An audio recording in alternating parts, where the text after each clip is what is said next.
লাচিত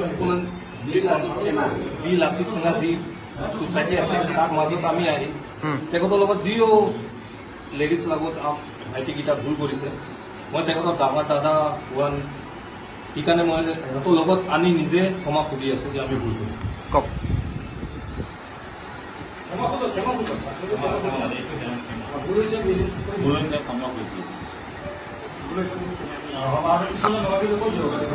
আচলতে হ'ব নেকি আকৌ নহয় ন? আচলতে নহয়, কিন্তু তেখেতৰ এতিয়া এটা কথা আৰু আছে যে তেখেতৰ লাইনে এইটো ভোটৰ লাইনকে বেলেগ কোনটা কৰি ইয়াত আমি সেৱা কৰিলো গোটেই মানুহখিনি লগ লাগি তাত যিটো মদৰ আড্ডা হয় এক্সুৱেলি বন্ধ কৰি দিওঁ। আমি যদি তাত মদ খাই থাকোঁতে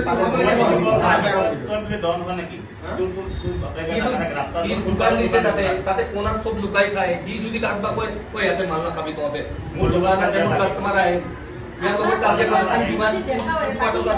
আমিতো ফুটপাথতে খাই আছো।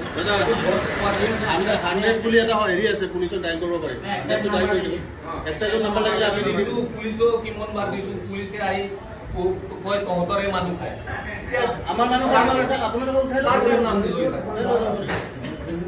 এই ডাঙৰকে ট্ৰান্সফাৰ্ম আছে, ট্ৰান্সফাৰ্মৰ পিছপানে লুকাই কিনি ল'ৰাকেইটা এইবিলাক পুলিচে মেটাৰ চাব আৰু আপোনালোকে ছ'চাইটিৰ লগ লাগি এইবিলাক নাইকিয়া কৰক। মোৰ কথা লাগে কেমেৰা চলি থকা কেমেৰা আপোনালোকে যিজনে ব্যক্তিয়ে অসমীয়াজনক মাৰিছিলে আপোনালোকে কেমেৰাৰ যোগেদি অসমৰ ৰাইজক আপুনি কি ক'ব বিচাৰে? আপোনাৰ যিটো হৈ গ'ল আমি আপোনাৰ একো ফ'ৰ্চ নকৰোঁ, একো জোৰ নকৰোঁ। আপোনালোকক কৈছোঁ আমি মাৰপিট নকৰোঁ, একো নকৰোঁ বুলি কৈছোঁ। কিবা কৈছোঁ নেকি? নাই কৰা নাই কৰা নকৰোঁ। আমি ইমান মানে এনেকুৱা নহয় যে পগলা নহয় যে যধে মধে যি কাৰণত ভুল নকৰাকৈ মাৰি দিওঁ। ইয়াৰ লগতো আলোচনা কৰিছোঁ লগত তই কি বিচাৰোঁ বিকাশ মই তাতে বিজনেছটো কৰি থাকিব লাগিব। তেওঁলোকৰ লগতো মই ইমান বেছিকৈ মানে এটা শত্ৰুতা হোৱাটো বিচাৰোঁ।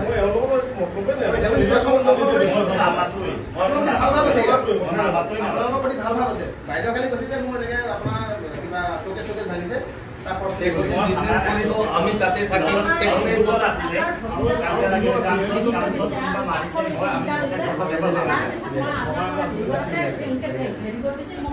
মই কালি তাক আনি আপোনাৰ ওচৰতে আপোনাক কি কম আপোনালোকে প্ৰথমতে অসমৰ মানে থলুৱা খিলঞ্জীয়া মানুহৰ প্ৰতি হাত লগাইছে, সেইটো কাৰণে ক্ষমা বিচাৰিব লাগিব। আপোনালোকে ক্ষমাত আপোনালোকে কাণত ধুই উদ্ভৱ কৰি বিচাৰিব নালাগে। এটা জেণ্টেল ৱে, যাতে অসমৰ ৰাইজে যাতে আপোনালোকৰ ওপৰত আশ্বস্ত হয়, বিশ্বাস কৰে, ফ্ৰী ৰাখে যে আপোনালোকে সঁচাকৈ অসমীয়া মানুহখিনি জাতিৰ লগত অসমীয়া মানুহখিনিৰ লগত মিলি কাম কৰিব বিচাৰিছে, যাতে অসমীয়া ৰাইজে গম পায়। চাওক আমাৰ লগত অলৰেডি বহুত সংগঠনে যোগাযোগ কৰিছে। চব নহ'লে ব্লাষ্ট হৈ গুচি যাব, বেছি হৈ গুচি যাব। 2 নম্বৰতে হ'ল যিটো খৰচ হৈছে খৰচটো আপোনাৰ অন কেমেৰা বাইদেউ যে খৰচখিনি আপোনালোকে ঠিক আছে। মই কৈ আছোঁ যে অন কেমেৰা যি আপোনাৰ খৰচ হৈছে মই দি দিম। মই কালি সিহঁতৰ দোকানত যাই যি খৰচা আছে মই তেখেতক চাই মেলি নিজে যিমান খৰচা আছে লাগিলে মই নিজে মিস্ত্ৰী আনি তাতে বনাই দিম। গিলাচ চিলাচ যি আমাৰ ভাঙিছে মই বনাই দিম। কিবা লোকচান হৈছে আৰু যদি তহঁতৰ গাত কিবা দুখ পাইছে মই মেডিকেল কৰি লৈ যাম।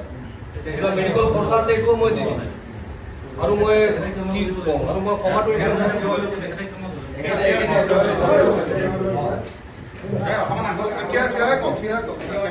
মই ভাইটি হয়। মই অন কেমেৰাই তেখেতে ভুল কৰিছে, তেখেতে লেডিজ মানুহৰ ওপৰত হাত দাঙিব নালাগিছিলে।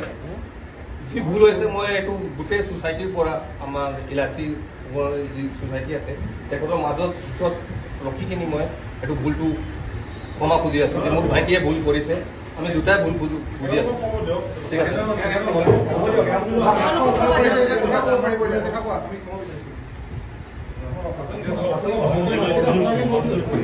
বাইদেউ আৰু হোৱাটো বিচৰা নাই, কিন্তু আমি কেনেকৈ কাম কৰোঁ জানে নহয় ন। আমি যদি বেলেগকৈ ভাবিবলগীয়া হ'লে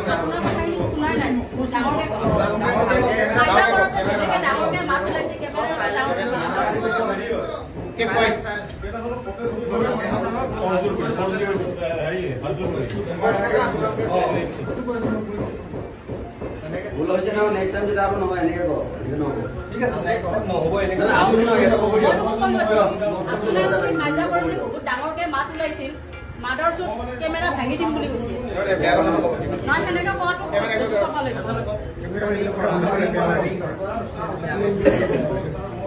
পাঞ্জাবী মানুহবিলাক গোটেই বিশ্বৰ ভিতৰত চবচে জেণ্টেল জাতি হয়, জেণ্টেল এটা সম্প্ৰদায় হয়নে? পাঞ্জাবী মানুহবিলাক বহুত ভদ্ৰ। আৰু মই কালি পৰহি দুখ এটা কাৰণে পাইছোঁ যে মই যেতিয়া গম পালোঁ আপোনালোকে মানে পাঞ্জাবী সম্প্ৰদায় হয়, তেতিয়া দুখ লাগিছে মানে পাঞ্জাবী মানুহবিলাকে এনেকুৱা কাম নকৰে। মই ধাক্কাধাক্কি কৰাত যদি কিবা ভুল বুজাবুজি হৈছিলে কোনো বছৰ ওচৰত এখন লিষ্টৰ থানাখন আছিলে পাৰিলে আৰু আপোনালোকে ক্লিয়াৰলি মনত ৰাখি ল'লে ভাল যিকোনো ধৰণৰ অনা অসমীয়া ব্যক্তি যদি অসমীয়া ব্যক্তিক হাত উঠায় আমি কিন্তু উপস্থিত আমি মানে প্ৰেজেণ্ট হ'মেই এইটো জনাত একদম দৰকাৰ আপোনালোকৰ হয় মোক বহুত আমাৰ অসমীয়া ল'ৰা ফোন কৰিছে যে বিকাশ মাৰধৰ কৰিব নালাগে কৰিব নালাগে তো আমি আপোনালোকে মাৰধৰ কৰিব কাৰণে মাতি লওঁ আপোনালোকে যেতিয়া ক্ষমা বিচাৰি আহিছে যেতিয়াতো মই নাভাবোঁ এতিয়া মাৰধৰ কৰিব লাগে বুলি তেতিয়াহ'লে মানে ক্ষমাটো সকলোকে ডাঙৰ দাম আপোনালোকে যদি মাৰধৰ কৰোঁ তেতিয়াহ'লে আমাৰ আৰু আপোনালোকে একো পাৰ্থক্য নহয় বাকীটো কথাটো বাইদেউ যিমানখিনি খৰচ হৈছে আপোনাৰ মানে যি ভাঙিছে তেখেতে লিষ্টখন বা বনাই দিব আপোনাৰ নহ'লে আপোনালোকে মানে এটা সৌজন্যমূলক এটা মানে গুড এটা ডিচিশ্যন লৈ আপোনালোকে তেওঁক কি কয় যিটো কম্পেনচেশ্যন হয় আৰু এটা ক'ব লাগে তাত যদি ইমানেই অসুবিধা হৈ আছে চব দোকানীয়ে মিলি পেলাই মদৰ আড্ডাটো ভাঙিবলৈ চেষ্টা কৰে তাত মদৰ এটা মদৰ আড্ডা কৰিলে মদৰ হেৰিটো ল'ব লাগিব আৰু ভৱিষ্যতেও হ'ব আজি এওঁলোকে আহিছে কালি বেলেগে মাটি কৰিব হয় নাই